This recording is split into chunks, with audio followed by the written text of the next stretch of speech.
You're getting married tomorrow, but instead of choosing your partner, your parents sold you off at age 12 to secure a business deal. Your wedding night is a public spectacle where guests literally watch you get into bed, and if you survive the traumatic childbirth that's almost guaranteed to follow, congratulations. You've got maybe a 50-50 chance your spouse won't beat you to death, legally. Welcome to medieval marriage where, till death do us part, was less a romantic vow and more a realistic timeline. Think your dating life is rough? Try living in an era where your father could literally sell you to the highest bidder before you learned to walk, where your wedding night came with an audience, where pregnancy was Russian roulette, and divorce was about as achievable as flying to the moon. By the time we're done here, you'll be thanking every dating app because compared to what our ancestors endured in the name of marriage, even your worst breakup looks like a fairy tale ending. Don't forget to subscribe, and let's dive into the medieval marriage nightmare that makes modern dating look like paradise, sold before you could say I do.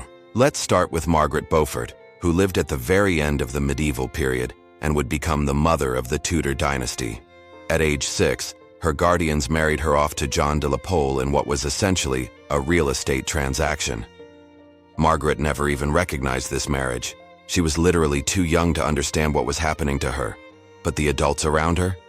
They knew exactly what they were doing, securing control of her massive inheritance. 3 years later, when the political winds shifted, they dissolved that marriage like it never happened and sold her again.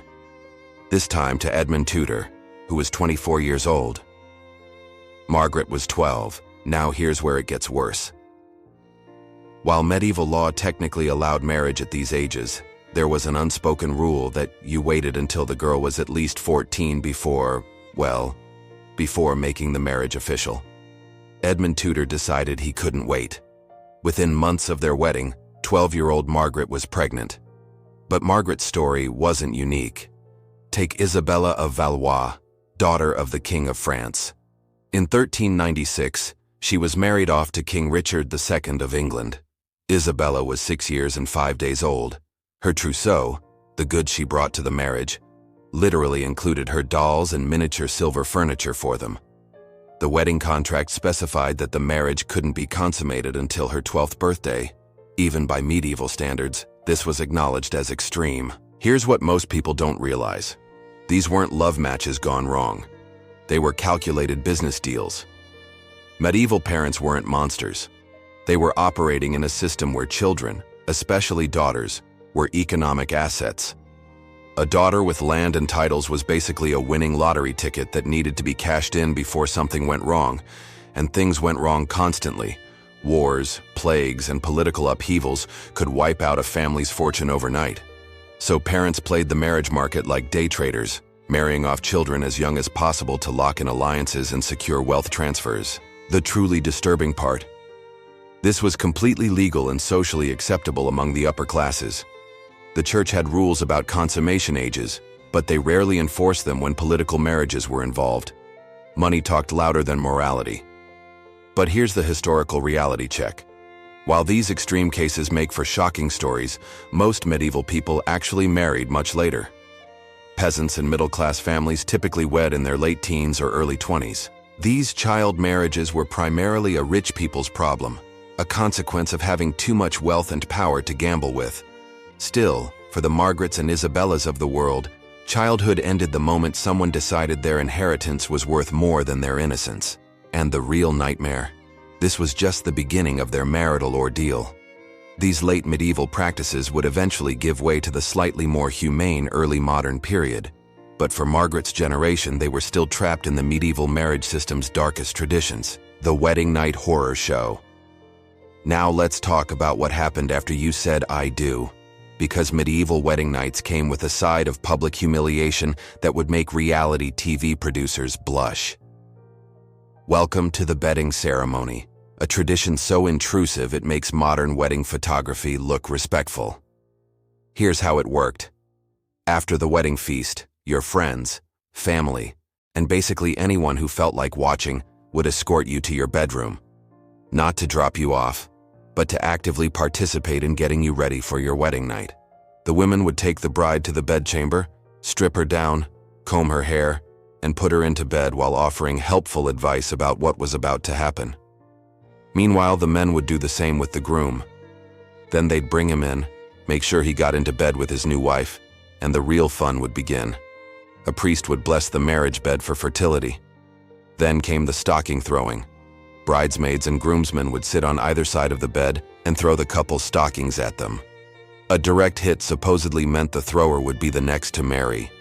Think of it as medieval target practice with your underwear. But here's where it gets really uncomfortable. In many cases, especially among royalty and high nobility, witnesses would actually stick around to ensure the marriage was consummated. They wouldn't watch the act itself. Even medieval people had some boundaries, but they'd wait outside the bed curtains and expect evidence. Take the case of Margaret of York's wedding to Charles the Bold, Duke of Burgundy, in 1469. This was such a significant political union that the bedding ceremony became an elaborate affair, with numerous noble guests chronicling every detail. The pressure was enormous because if the marriage wasn't consummated, it could be annulled, and all those political alliances would crumble. Now, before you think this was just a rich people's weirdness, understand the logic behind it. In a world where marriage was primarily a legal and economic contract, consummation was what made it official and binding. No consummation meant no valid marriage, which meant no inheritance rights, no political alliances, and no legitimate children. But here's the historical reality check. While bedding ceremonies were real, they weren't as universally practiced as popular culture suggests. This was primarily an upper-class tradition, and even then, the most extreme versions were reserved for the highest-stakes political marriages. Most common folk had much simpler, more private affairs. The ceremony also varied dramatically by region and time period. In some places, it was more symbolic. Guests would escort the couple to the bedroom and leave them with blessings. In others, particularly in Scandinavian countries, public bedding was actually required by law to validate the marriage. Even royalty eventually got tired of this invasion of privacy. King Charles I of England famously barred the door to his bedroom and refused to participate in the tradition, but the custom lingered for another century among various social classes. The most disturbing part? For child brides like Isabella of Valois, the bedding ceremony served as a constant reminder that their childhood was officially over, even if actual consummation was delayed. Isabella went through this ritual at age 6, dolls and all, knowing that she was now someone's property. These ceremonies weren't just about tradition, they were about control, ownership, and public verification of what should have been the most private moment in a couple's life. Childbirth? A death sentence. If you thought the wedding night was traumatic, wait until you hear about what came next. In medieval times, getting pregnant wasn't a blessing. It was essentially playing Russian roulette with your life, every single time. Let's return to Margaret Beaufort, because her story perfectly illustrates the nightmare of medieval childbirth. Remember, she was only 12 when Edmund Tudor got her pregnant. When Edmund died of plague while she was 7 months along, Margaret had to make a dangerous winter journey to Pembroke Castle while heavily pregnant. For a 13-year-old girl, this was almost unthinkable. On January 28, 1457, Margaret went into labor. According to her confessor, Bishop John Fisher, who documented the event, it was a miracle that a baby could be born of so little a personage. That's medieval speak for, her body was so underdeveloped that everyone expected both mother and child to die. The birth was so traumatic that despite Margaret marrying 2 more times after Edmund's death, she never had another child. The damage to her 13-year-old body was permanent. One horrific childbirth had left the future mother of the Tudor dynasty sterile for life. But Margaret's experience wasn't unusual, it was just better documented because of her status. Roughly 1 in 3 women died during childbirth, or from complications shortly after. Think about that.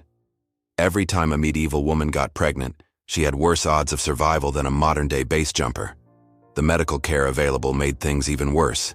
Medieval birthing practices included bloodletting during labor, because obviously, what a woman losing blood during childbirth needs is to lose more blood.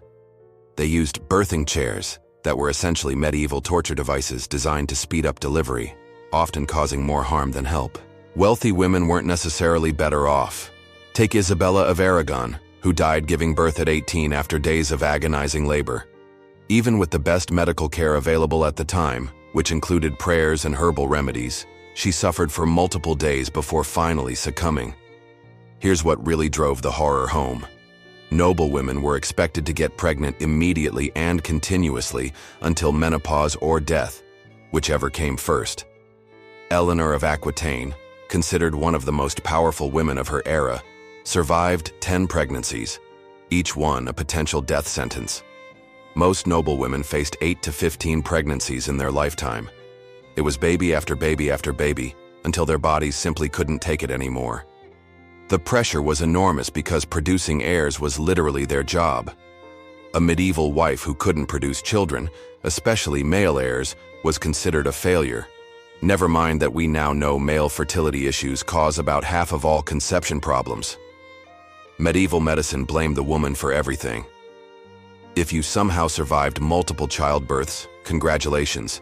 You were probably so physically damaged that the rest of your life would be spent dealing with the consequences. Prolapsed organs, torn muscles, chronic pain, these were just accepted as the price of being a wife. The truly heartbreaking part is that many of these women were still teenagers when they started this cycle. Margaret Beaufort was 13. Isabella of Aragon was a mature 18. Their bodies hadn't even finished developing, yet they were expected to immediately start the process that would likely kill them. Medieval marriage wasn't just about finding a partner. It was about finding someone willing to risk death repeatedly to continue your family line. And for women, saying "I do" was essentially agreeing to a lifetime of medical Russian roulette, where the house always had the advantage. When your spouse tries to kill you. So you've survived your child marriage, endured a public bedding ceremony, and somehow made it through childbirth alive. Congratulations. Now comes the really fun part. Living with a spouse who has the legal right to beat, imprison, or even kill you, all perfectly within the law. Medieval marriage laws weren't just unfair to women, they were downright terrifying. Under the legal doctrine of reasonable chastisement, husbands could physically discipline their wives for any behavior they deemed inappropriate. And reasonable was defined very loosely. There are documented cases of husbands being legally cleared for beating their wives with sticks, as long as the stick was no thicker than their thumb. But let's talk about the ultimate example of legal spousal murder, Henry VIII. Now, Henry lived at the very end of the medieval period and into the Renaissance, but he used medieval marriage laws to their most extreme conclusion. When his wives couldn't give him what he wanted, male heirs, he didn't just divorce them, he had them executed. Take Anne Boleyn.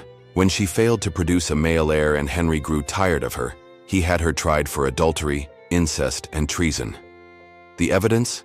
Practically non-existent, but it didn't matter. Under medieval law, a wife's adultery was considered treason against the crown because it threatened the royal succession. The penalty for treason was death. Anne Boleyn was beheaded on May 19, 1536, after a trial that was essentially a legal lynching. Her supposed crimes included adultery with multiple men, including her own brother. It was so ridiculous that even Henry's own counsel had trouble making the charges stick, but they didn't need real evidence. They just needed enough legal justification to eliminate an inconvenient wife. And Catherine Howard got the same treatment. When Henry discovered her past relationships and possible adultery, he didn't hesitate to send her to the block as well. She was probably around 19 when she was executed, barely older than a teenager. But here's the really terrifying part. This wasn't just Henry being exceptionally cruel. This was medieval marriage law working exactly as designed. Eleanor Cobham, Duchess of Gloucester, was tortured and imprisoned for years by her husband's political enemies, with her husband's full cooperation. Her crime? Being politically inconvenient. Divorce was essentially impossible. The Catholic Church controlled marriage, and they only granted annulments under very specific circumstances.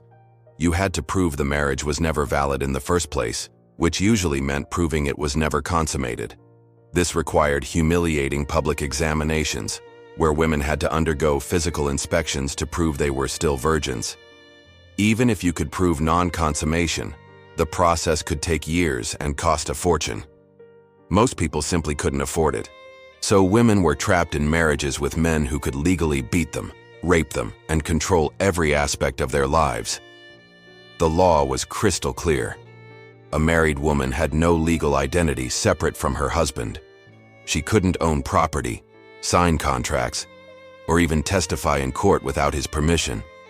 If he decided to lock her away in a tower for the rest of her life, that was his legal right as her husband. And if your husband decided he wanted you dead, well, there were always creative legal interpretations available. Accusations of witchcraft, adultery, or treason could be fabricated easily enough. Legal courts weren't exactly concerned with due process when it came to inconvenient wives. The most chilling part is that many of these women knew exactly what they were walking into. They understood that marriage meant giving up all legal rights and placing their lives entirely in their husband's hands. But they had no choice. Unmarried women had even fewer options for survival. So when Henry VIII had 2 wives beheaded, he wasn't breaking medieval law. He was using it. The system was designed to give husbands absolute power over their wives, including the power of life and death. And if you couldn't give your husband what he wanted, you'd better hope he was more merciful than the law required him to be. The economics of medieval misery. Let's be brutally honest about what medieval marriage really was. A business transaction where the merchandise happened to be human.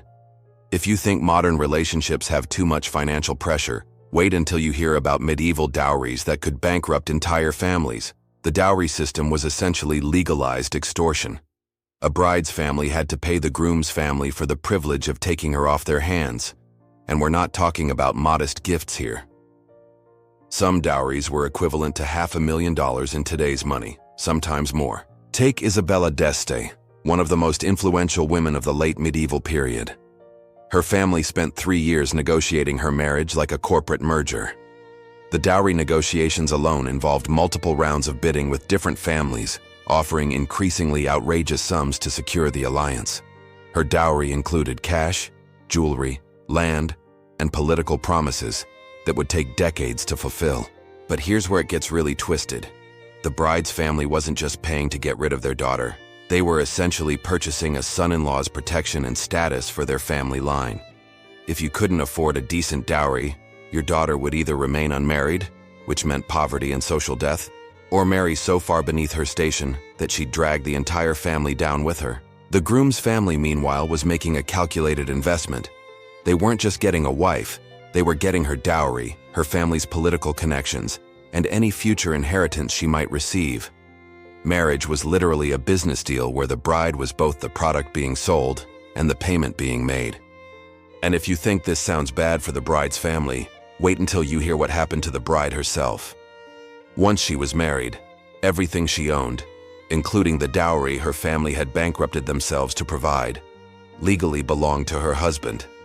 She went from being her father's property to being her husband's property, and she brought her own purchase price with her.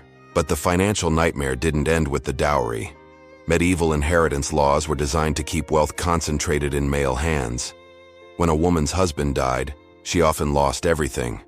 Widows frequently found themselves destitute because their husband's property went to his male relatives, not to her. This created a vicious cycle where desperate widows would remarry quickly, not for love, but for survival. Some women married 4 or 5 times, each time hoping the next husband wouldn't die and leave them penniless.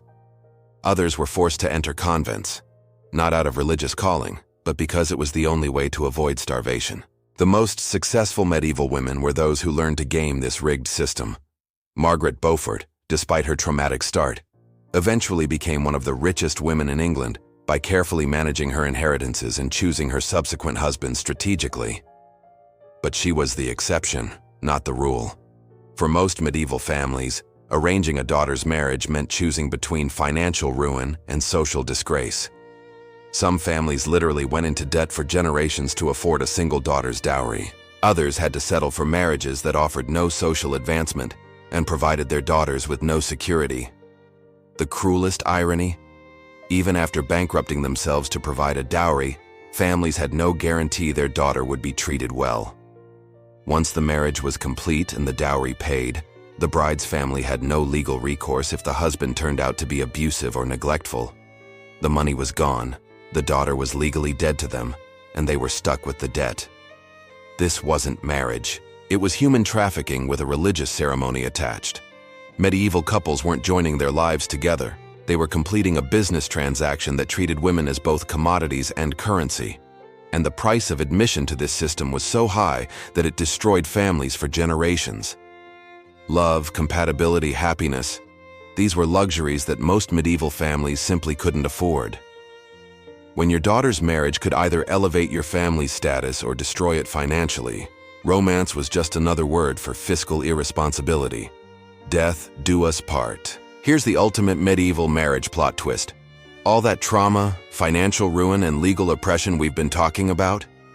You probably wouldn't have to endure it for very long, because medieval marriages came with a built-in expiration date: death.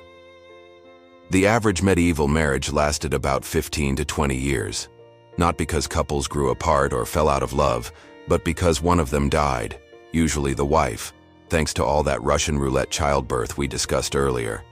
But husbands weren't exactly living to ripe old ages either, what with all the wars, the plagues, and the complete lack of medical knowledge about basic hygiene. Take the Black Death, which swept through Europe in the 14th century and killed roughly 1/3 of the population.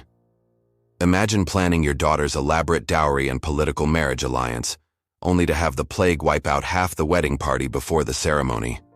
Suddenly, all those careful financial calculations meant nothing because your prospective son-in-law was dead in a ditch. But here's where medieval practicality gets really dark. People adapted to this constant death by treating marriage like a revolving door. Remarriage wasn't just common, it was essential for survival.